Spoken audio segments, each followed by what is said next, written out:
Feliz de verles hoy y saber que toda nuestra gente ya está enlazada con nosotros en nuestras diferentes sedes.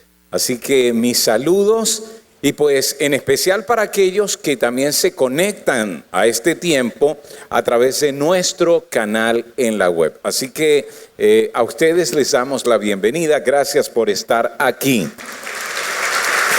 Estamos hablando acerca de se buscan pacificadores y este es un tema sumamente relevante en este tiempo de conflicto que vivimos en nuestra nación. Poco más de 60 días de un conflicto social y más de 67 muertos según el Ministerio Público, cerca de 1.500 heridos, algunos de ellos de gravedad, algunos han perdido un ojo, algunos han sido mutilados, su brazo o su pierna, y decimos, ¿tomará este conflicto social que vivimos una mayor escala? Ayer ocurrió algo muy interesante. La Cruz Roja Internacional en Venezuela, en su sede principal en Caracas, extendió la bandera de la Cruz Roja.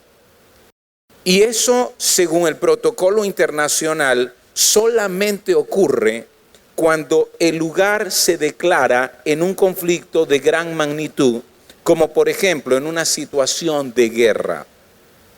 Hoy más que nunca se buscan pacificadores. Los seguidores de Cristo, los seguidores de Jesús, si somos sus seguidores, entonces necesitamos avanzar. Y hemos dicho algunas cosas acerca de los pacificadores. No son pasivos, intervienen, trabajan arduamente, participan. Los pacificadores no son neutrales permanentemente, siempre se inclinarán hacia la justicia, hacia aquello que es justo y hacia la verdad. Exponer la mentira, por ejemplo.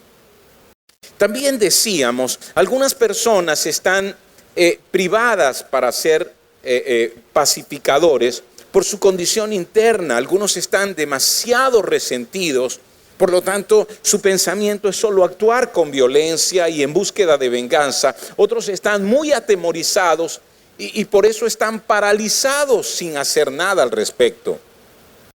Pero ya hablamos acerca de un factor interno muy importante para el pacificador, que es amor. Es un elemento interno fundamental en la vida de un pacificador. Jesús dijo, amen a sus enemigos y oren por los que los persiguen. Y aunque para algunos esto es impráctico, y aunque para algunos esto es iluso, es la única manera de sobrevivir en una nación después de un conflicto de gran escala. Es la única manera de avanzar hacia la reconciliación inspirada desde los hijos de Dios, desde seguidores de Jesús. Ahora, yo quiero hablarles de dos elementos que se agregan a esto, al amor. Amor como la búsqueda del bien más elevado por el otro, para el otro. Los otros dos elementos son la fe y la esperanza. La fe y la esperanza. Y fe es llegar a creer que Dios es quien dice ser, que Él ha hecho lo que dijo y que Él sigue haciendo lo que dijo. Y esperanza es llegar a creer que Dios hará lo que ha prometido. Dios hará lo que ha prometido. Así que ahora quiero que enfoquemos nuestra atención en un capítulo de la Biblia. Es uno de los capítulos más citados de la Biblia. Es Hebreos, el capítulo 11. Así que esta es una carta abierta a los descendientes del pueblo de Israel que se han convertido en seguidores de Jesús. No sabemos quién es el autor de esta carta, pero cuando llegamos al capítulo 11, vemos allí lo que algunos han llamado el Salón de la Fama de la Fe. Y se nos escriben estos grandes hombres de la antigüedad que por su fe alcanzaron grandes cosas para Dios, que a través de su fe demostraron la grandeza de su Dios. Y voy a leer a partir del versículo 33.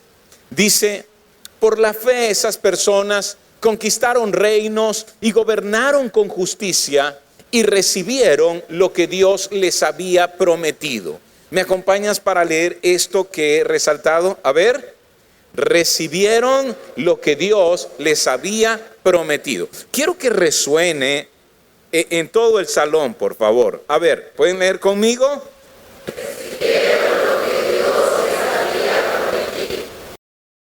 Y qué maravilloso, yo quiero estar de ese lado de la historia, del lado de la historia de quienes creen que Dios es quien dice ser y que hace lo que dice, que está haciendo, que sigue haciendo lo que dice. Él no ha cambiado. De tal manera que la fe se combina con la esperanza cuando recibimos lo que Dios ha prometido. Esa esperanza que se hace cierta, esa esperanza que se hace real. Cerraron bocas de leones, apagaron llamas de fuego, escaparon de morir a filo de espada. Su debilidad se convirtió en fortaleza. Llegaron a ser poderosos en batalla e hicieron huir a ejércitos enteros. Y sigo emocionándome, quiero estar de ese lado. Yo quiero sentir esa clase de victoria de la fe. No hubo mujeres que recibieron otra vez con vida a sus seres queridos que habían muerto. ¡Hey! Y pensamos entonces en un hombre llamado Elías, que volvió a la vida al hijo de una viuda y lo entregó otra vez en los brazos de su mamá. Y sigue diciendo: sin embargo, entonces nos dice, esta historia tiene dos caras. Esa historia de la fe es la historia de quienes vencen, de quienes obtienen victoria, pero es la historia también diferente. Sin embargo, otros fueron torturados porque rechazaron negar a Dios a cambio de la libertad.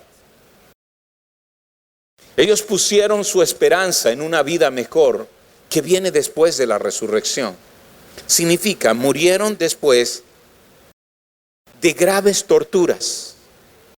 Y está hablando de las personas de la antigüedad y el escritor de Hebreos está diciendo, quiero que vean esto. Ustedes que ahora son seguidores de Jesús, que tienen esta misma clase de fe en un Dios que ama, en un Dios que es personal, que se interesa, que nos habla y que nos ha dado su mensaje. Quiero que vean lo que pueden vivir por medio de su fe. Estas grandes victorias, pero también esta forma de vida que pone su esperanza en la resurrección. Algunos fueron ridiculizados y sus espaldas fueron laceradas con látigos. Otros fueron encadenados en prisiones. Y ahora pienso, está hablando esto a los seguidores de Jesús. Es el ejemplo de los profetas de la antigüedad, de los fieles a Dios en la antigüedad. De los 12 discípulos, incluyendo a Pablo, 11 murieron en martirio. 11 murieron cruelmente. Fueron ejecutados de manera injusta. El apóstol Pedro, según se tienen referencias, murió crucificado boca abajo. Yo quiero que ustedes piensen, ¿cuántos sueños no cumplidos? ¿Cuántas esperanzas que no se realizaron en la vida de Pedro? Mientras su cuerpo era colocado sobre los maderos cruzados. ¿Qué pensaría él? El apóstol Pablo finalmente fue encarcelado injustamente en Roma bajo el gobierno de Nerón. Se dice que en una celda pequeña cerca del Coliseo romano, y posiblemente una mañana salió con 2 soldados y rodearon el Coliseo y llegaron a algún patio abierto donde había un pedestal de madera, lo arrodillaron frente a ese pedestal y sobre ese pedestal colocaron su cabeza mientras un verdugo esperaba la orden para decapitarlo. Yo quiero que ustedes piensen, si fueran caminando con Pablo, ¿qué le dirían? ¿Cuántas esperanzas tenía Pablo? ¿Cuántas cosas quería seguir haciendo?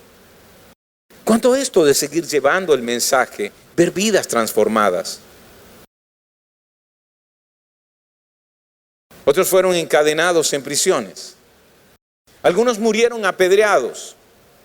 Ella está hablando de la gente de la antigüedad, pero ahora hay una referencia de un seguidor de Jesús, que es el primer mártir cristiano llamado Esteban, que fue apedreado.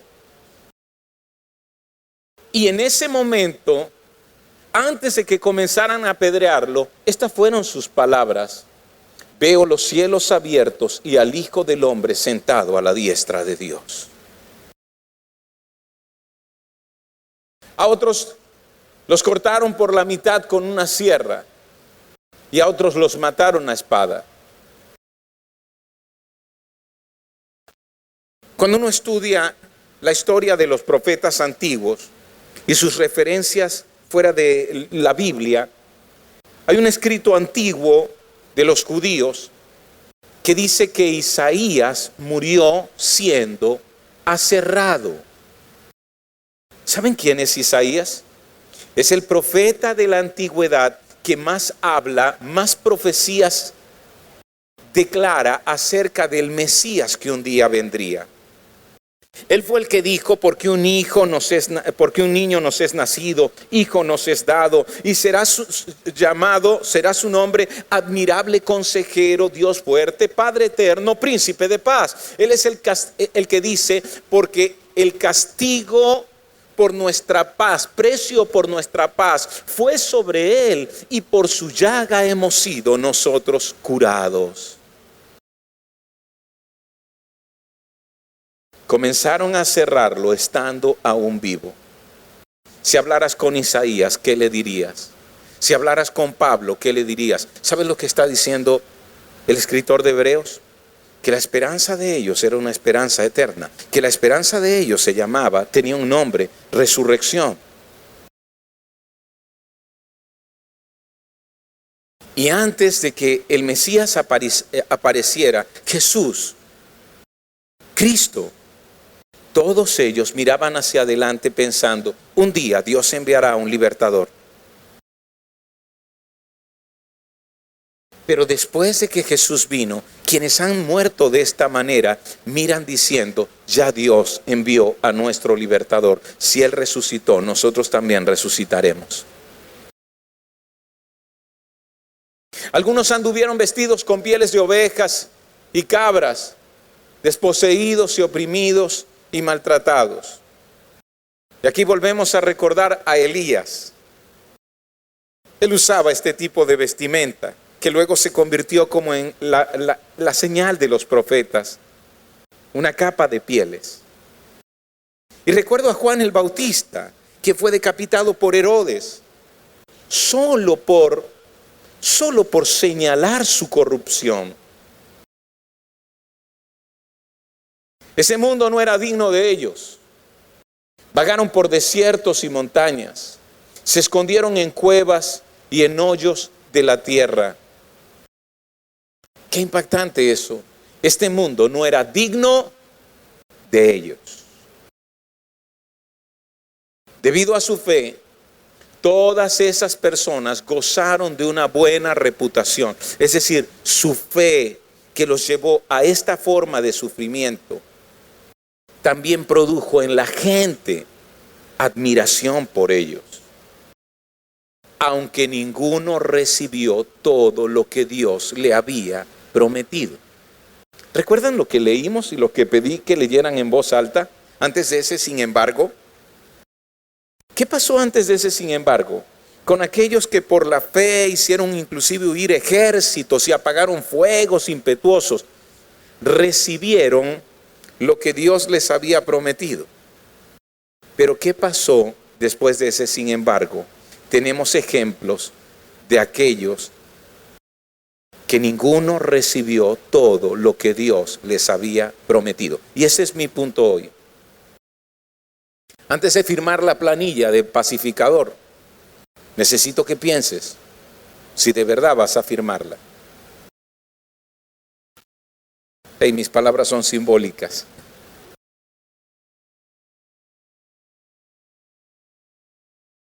Tienes que tratar con los sueños rotos. Tienes que tratar con las expectativas que no se cumplen. Tienes que tratar con las esperanzas que parecen deshacerse.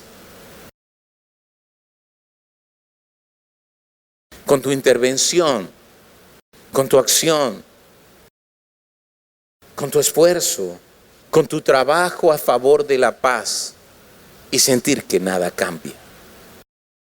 Si tú no tratas con ese asunto, no podrás ser un pacificador. Las esperanzas frustradas. Sin embargo, si yo hablara con Isaías, le diría: Isaías, valió la pena, hermano. Tus profecías todas fueron cumplidas. El Mesías que Dios prometió, Él cambió mi vida y toda la historia y mi historia. Y si hablara con Pedro, yo le diría: hey, hermano, valió la pena. Eso que nos dijiste, que tus ojos vieron y que palparon tus manos, referente al verbo de vida, nos ha inspirado nuestra fe. Pablo, hey Pablo, yo sé que sufriste y que muchas veces fuiste encarcelado y que fuiste perseguido injustamente. Pero ¿sabes qué, Pablo? Valió la pena.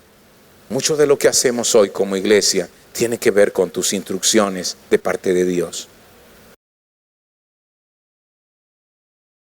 Aunque no hayas recibido todo lo que Dios te había prometido, gracias.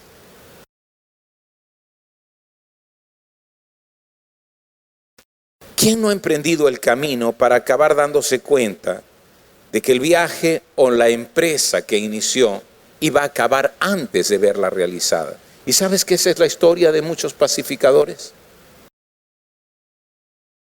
Ahora, ¿qué haremos ante esto que se llaman sueños rotos y expectativas frustradas? ¿Qué haremos frente a esto? ¿Cómo manejar el asunto de la esperanza? ¿Cómo manejar el asunto de la fe? ¿Qué es esencial en la vida interna de un pacificador, además del amor? Hay algunas respuestas ante los sueños frustrados, y la primera es la amargura y el resentimiento. Personas que toman todas estas frustraciones y ver que las cosas no cambian, y ver que hay más injusticia, y ver que hay más impunidad, y ver que hay más daño y más dolor en su tierra, a pesar de lo que hacen, a pesar de lo que dan, a pesar de cómo sirven. Y comienzan a concentrar toda esa frustración en un núcleo allí dentro que se convierte luego en resentimiento y que termina expresándose por amargura. Así que este tipo de personas pierde toda confianza en sí mismo y en los demás. Puede tornarse inclusive cínico.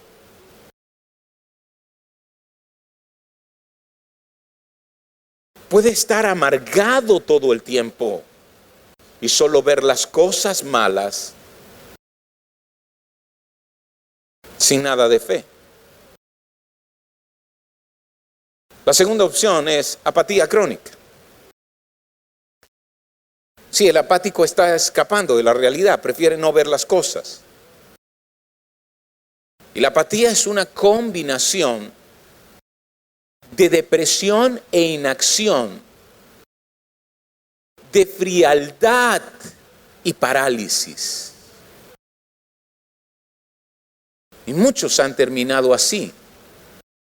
Al principio estaban avanzando, al principio querían trabajar por la paz, al principio caminaron, hablaron en favor de ello, extendieron sus manos al necesitado, pero luego terminan en esa apatía crónica. Hay una tercera opción y quizás una cuarta. La tercera opción es el fatalismo. Y el fatalismo es como una filosofía de vida. Es este tipo de personas que dice, es el destino, nada de lo que yo haga va a cambiar las circunstancias, va a cambiar la situación. Así que el fatalista niega la libertad. Niega la libertad. Parte de la esencia que Dios le da al ser humano es la libertad. Sí, su libre albedrío, su capacidad para discernir entre lo bueno y lo malo, lo correcto y lo incorrecto, el bien y el mal, y decidir en función de eso. Dios nos ha dado esa capacidad, pero el fatalista niega esa forma de libertad. Cuando leo lo que dice la Biblia, dice esto, es algo que me llama la atención. Alguien se pregunta, ¿acaso Dios hará algo sin decírselo antes a sus siervos los profetas? ¿Y para qué se los dice?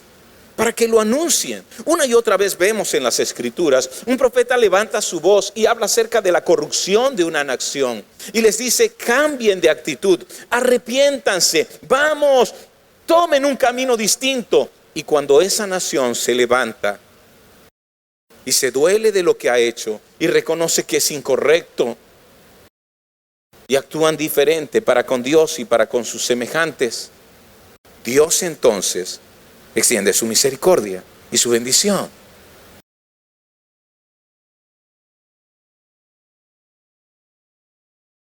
Dios nos ha dado esa libertad y Dios responde ante nuestra fe y Dios responde ante nuestro arrepentimiento, que es un cambio. Pero el fatalista también ve el mal como voluntad de Dios. Sí, es decir, el fatalista que dice ser un creyente en la Biblia, siendo fatalista, cree que el mal es la voluntad de Dios. Y yo creo, Dios permite el mal, sí, precisamente por la libertad que nos ha dado. Con tu libertad tú pudieses ser una fuente de mal. Y es la libertad que se le da a las naciones. Y es la libertad que se le da a gobernantes que se corrompen y se convierten en una fuente de mal.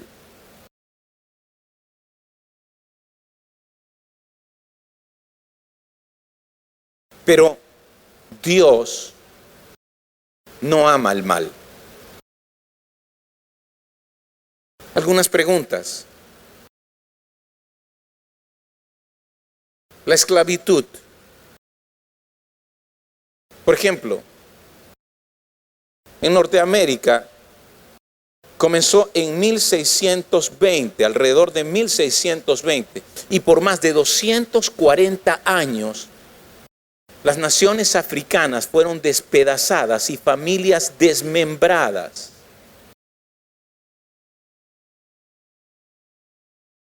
La esclavitud moderna se ve a través de la trata de personas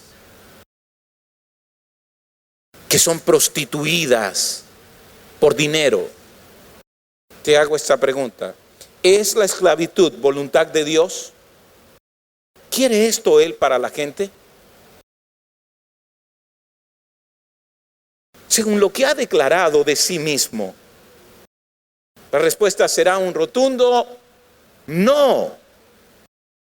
Es el abuso sexual que roba el futuro de los niños. ¿Voluntad de Dios? Según lo que Él ha dicho de sí mismo, ¿cuál sería la respuesta? ¿Quieren una respuesta? Jesús dijo estas palabras: ay de aquel que haga tropezar a uno de mis de mis más pequeños, de mis pequeñines. Mejor le sería atarse una piedra de molino al cuello y arrojarse al mar. ¿No les parece contundente esa respuesta? Pero ahora pregunto, ¿es la voluntad de Dios totalitarismo, opresión? ¿Es la voluntad de Dios? ¿Saben cuánto los gobiernos comunistas han hecho sufrir a sus naciones? En la ex Unión Soviética, en Ucrania, millones murieron de hambre solo por capricho de un gobernante. Ni siquiera se les permitió consumir el trigo que ellos mismos producían. Fue controlado para fines del Estado. ¿Es esa la voluntad de Dios? Creyentes que han sido perseguidos en cada país comunista, un creyente será perseguido porque cree en la libertad como esencia de lo que Dios ha dado al ser humano. En la China comunista, las iglesias son derribadas. Los creyentes son perseguidos, son colocados en cárceles. En Corea del Norte, hermanos cristianos son asesinados o confinados a la oscuridad en celdas frías. ¿Y qué de los países islámicos, con gobiernos islámicos, donde los cristianos son decapitados? Dios se levanta para decir, me duele.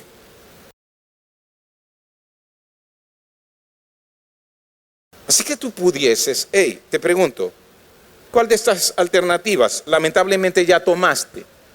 Frente a los sueños frustrados, a las expectativas rotas, ¿cuál? ¿Estás amargado y resentido? ¿Estás en estado de apatía crónica? ¿Parece que nada te mueve?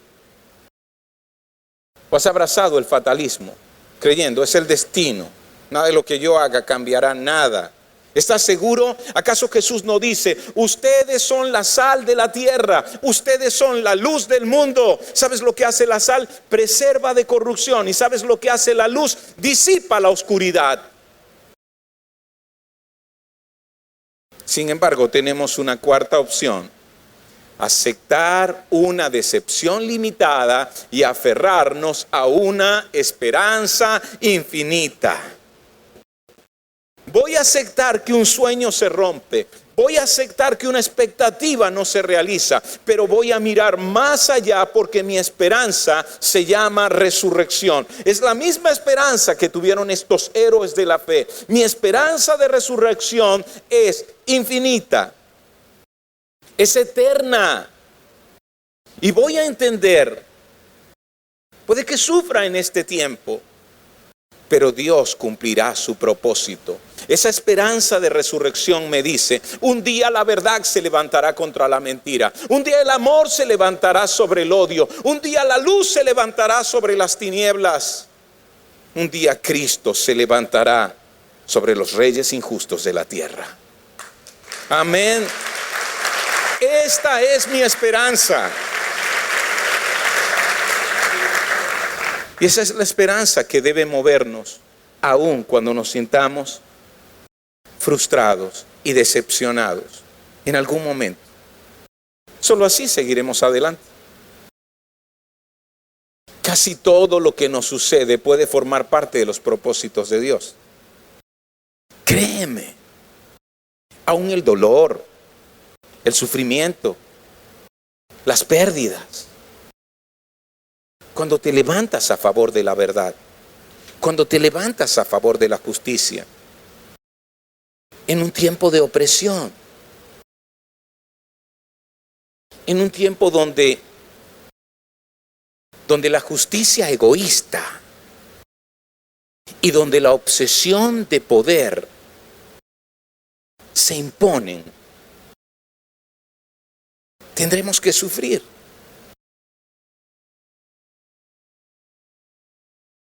Pero aún así, todo esto puede formar parte de los propósitos de Dios en mi vida. Pablo lo dice de esta manera en Romanos 8:28. Y es algo que necesitamos abrazar. Dios dispone de todas las cosas para el bien de quienes le aman. Aquellos que conforme a su propósito han sido llamados para que lleguen a ser semejantes a Cristo. Y Él venga a ser el mayor entre muchos hermanos. Es decir, eso va a levantar tu vida para reflejar a Jesús a través de ti.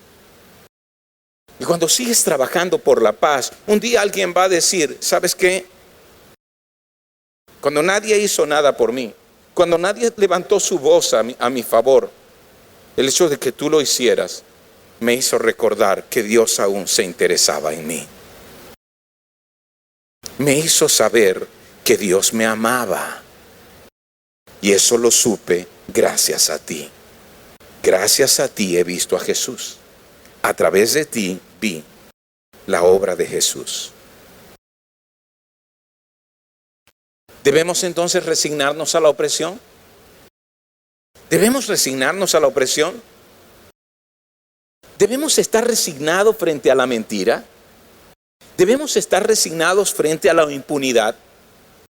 ¿Debemos estar resignados frente a la injusticia?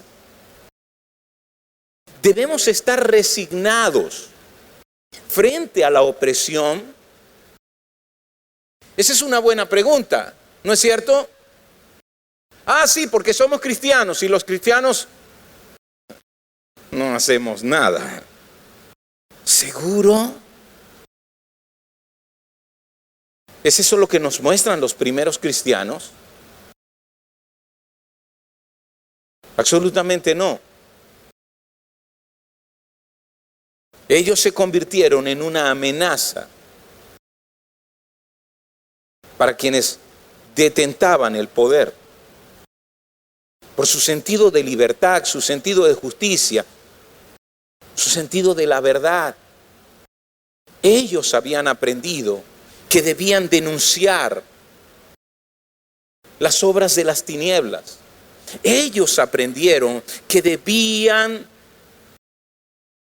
vencer al mal haciendo el bien, haciendo lo correcto, pase lo que pase. Los historiadores aún se preguntan, ¿por qué los primeros cristianos fueron perseguidos en el Imperio Romano? Cuando Roma sencillamente no se metía en asuntos religiosos. ¿Sabes? La Pax Romana o paz romana era una paz impuesta. Tú obedeces lo que Roma dice y tú aceptas lo que Roma enseña y no tendrás problemas conmigo. Habrá paz.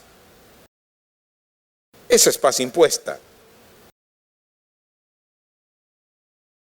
¿Cómo es que terminaron persiguiendo a los cristianos en todo el imperio?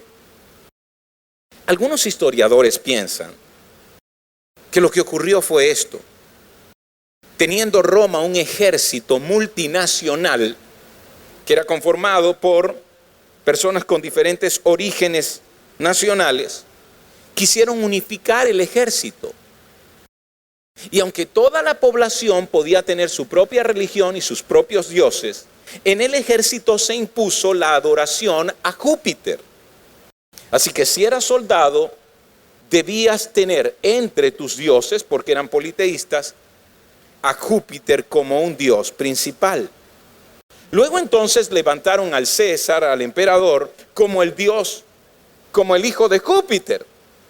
Así que ahora, obedecer al César era parte de su religión impuesta para el ejército. Pero algunos centuriones romanos y soldados romanos, centuriones eran comandantes, creyeron en Jesús. Y mira lo que pasó. Entre el ejército surgió el saludo, salve César. Pero estos cristianos, soldados romanos, habían aprendido que solo en Jesucristo hay salvación.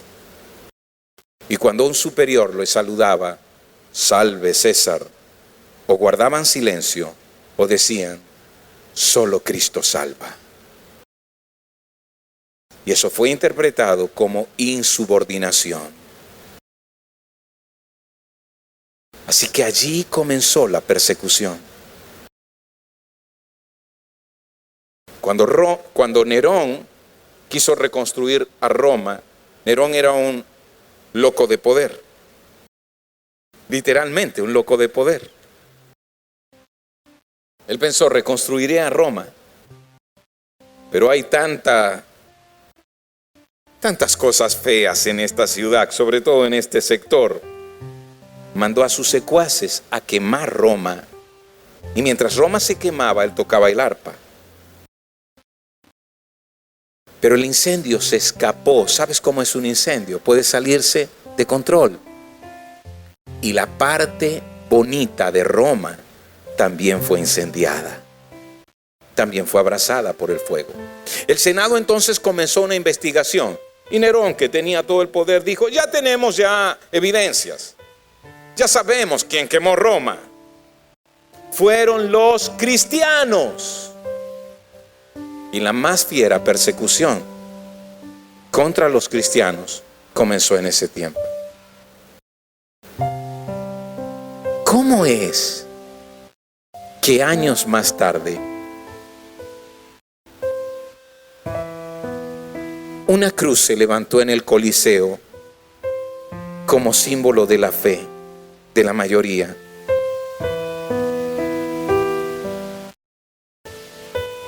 Es esto que les estoy hablando.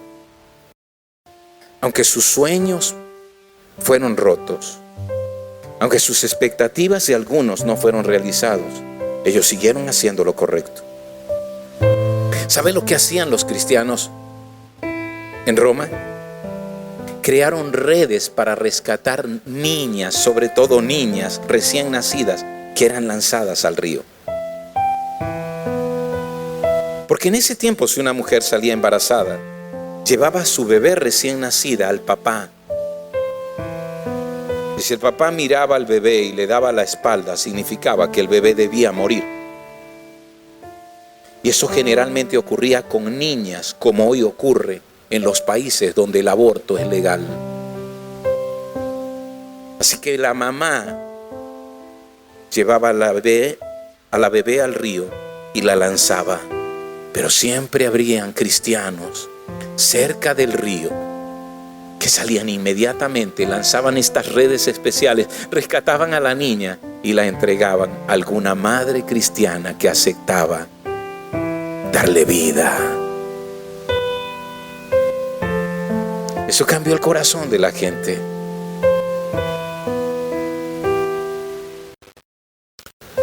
¿Debemos resignarnos a la opresión? ¿Debemos ser gente que calla frente a la mentira, a la injusticia? ¿Y qué haremos si nuestros sueños se rompen? ¿Qué haremos si nuestras expectativas son destrozadas? ¿Qué haremos si también sufrimos? Tienes 4 opciones: resentirte y amargarte, caer en esto que es como depresión, estado inanimado, abrazar el fatalismo, o mirar tus esperanzas limitadas y temporales y luego ir más allá hacia las esperanzas eternas, hacia la esperanza de resurrección, y saber que lo que hagas según la voluntad de Dios siempre tendrá un impacto en este mundo. Debemos mantenernos firmes y avanzar sin violencia entre los obstáculos. ¿Será difícil? Sí. Aceptar las decepciones y aferrarnos a la esperanza y dejar este mundo mejor de lo que lo encontramos. Y quizás no veamos un cambio en lo superficial, pero cada persona que abrace a Cristo por la fe, su vida habrá cambiado por tu intervención. Amén. Ese pacificador, Martin Luther King, pastor, quien luchó en contra de la segregación, dijo estas palabras: reconociendo la necesidad de sufrir por una causa justa, conseguiremos posiblemente nuestra máxima talla humana. Te lo vuelvo a repetir. Reconociendo la necesidad de sufrir por una causa justa. ¿Qué causa justa hay a tu alrededor? Dime qué causa justa está cerca de ti. Pero a veces no hacemos nada simplemente por miedo. ¿Quién quiere sufrir? ¿Quién quiere exponerse a la persecución? ¿Quién quiere exponerse a la opresión? ¿Quién quiere exponerse a una justicia egoísta? ¿Quién quiere exponerse a quienes están motivados por la obsesión de poder? Pero Martin Luther King dice: reconociendo la necesidad de sufrir por una causa justa, conseguiremos posiblemente nuestra máxima talla humana. Es hora de ir a nuestra máxima talla.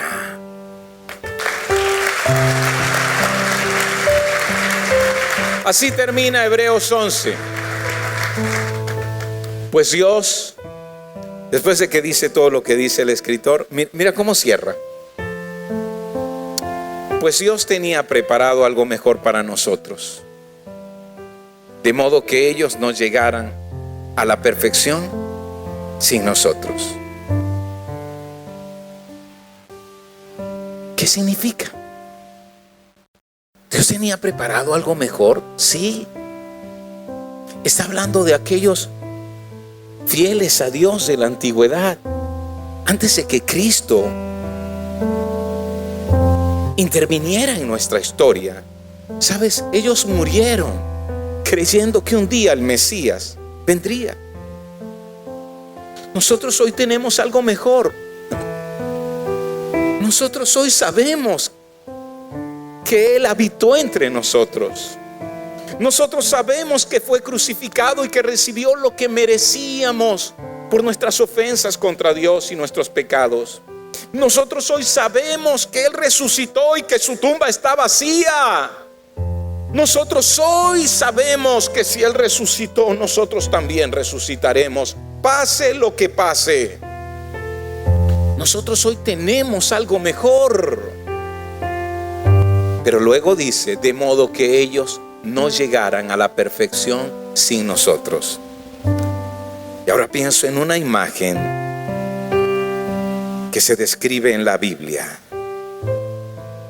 y es esta: porque sonará trompeta, y a la final trompeta, los muertos en Cristo resucitarán primero. Esos que creyeron en el Mesías sin haberle visto, y aquellos que creyeron en el Señor Jesucristo, habiendo contemplado su vida, su obra, y abrazado por la fe al Señor. Los muertos en Cristo resucitarán primero, y nosotros, los que hayamos quedado, seremos levantados para recibir al Señor en las nubes. ¿Qué te parece? Juntos iremos a nuestro hogar final con el Señor.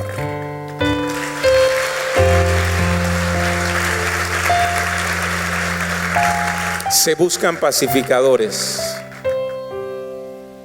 elementos básicos: amor, pero también fe y esperanza. Ese tipo de esperanza que no muere. Vamos a estar de pie. Oremos juntos. Querido Dios, gracias por hablar a nuestras vidas y a nuestros corazones. Gracias por despertar nuestros corazones frente a la realidad que estamos viviendo. Señor, guíanos, enséñanos, sigue despertándonos muy dentro de nosotros. Señor y Dios, gracias porque nos llamas a ser tus embajadores, a llamar a aquellos que nos rodean a estar en paz contigo y a estar en paz los unos con los otros. Gracias porque tú nos haces sal que preserva de corrupción y de podredumbre, porque tú nos haces luz que disipas las tinieblas, nos haces luz que expone lo que es injusto. Nos llamas a vencer el mal haciendo el bien, con amor, con fe y con esta clase de esperanza que no muere, porque es esperanza de resurrección. Lo haremos en medio de esta tierra que tanto lo necesita. Gracias, Señor. Amén y amén.